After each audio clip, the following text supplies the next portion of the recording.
जय महाराष्ट्र.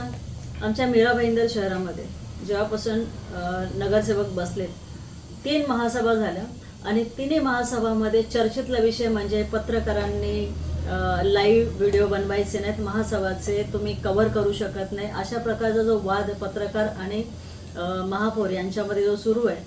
आणि त्याच्यासाठी नरेंद्र मेहतांनी एक प्रेस कॉन्फरन्स घेतली आणि नरेंद्र मेहता सांगतायत, जे आमदार आहेत ते सांगतायत की महाराष्ट्रामध्ये कुठेही कुठल्याही महानगरपालिकेमध्ये लाईव्ह व्हिडिओ घेतले जात नाहीत किंवा थेट प्रक्षेपण घेतलं जात नाही. तर बार बार पत्रकार के माध्यम से ये आता है कि हमें लाइव रिकॉर्डिंग नहीं करना दिया था. तो आपको बता दूं, महाराष्ट्र के अंदर अभी तक हमें एक भी नगरपालिका नहीं मिली जो लाइव रिकॉर्डिंग करती है. तर मेहतांना मी सगळ्यात पहिल्यांदा हे सांगेन की मेहताजी, तुम्ही आमदार आहात, संपूर्ण माहिती घ्या आणि नंतर तुम्ही याच्यावरती जे काय वक्तव्य करायचे ते करा. आणि मुळात माझा प्रश्न आहे की मेहताजी, तुम्ही आमदार आहे, तुमचं विधानसभेमध्ये तुम्हाला बोलताना जास्त मला आवडेल, तुमच्या बाजूला जे बसलेले ते पपेट आहेत का, कठपुतली आहेत का? महापौर जर बोलली असते या विषयावरती तर जास्त ऐकायला बरं वाटलं असतं.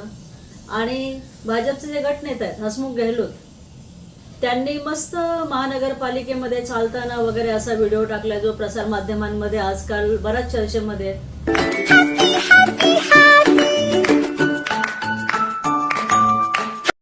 मग काय महानगरपालिका फक्त भाजपवाल्यांची आहे का?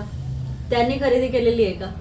महानगरपालिकेमध्ये फक्त भाजपवाले व्हिडिओ काढणार, पत्रकारांना व्हिडिओ काढायला परमिशन नाहीये?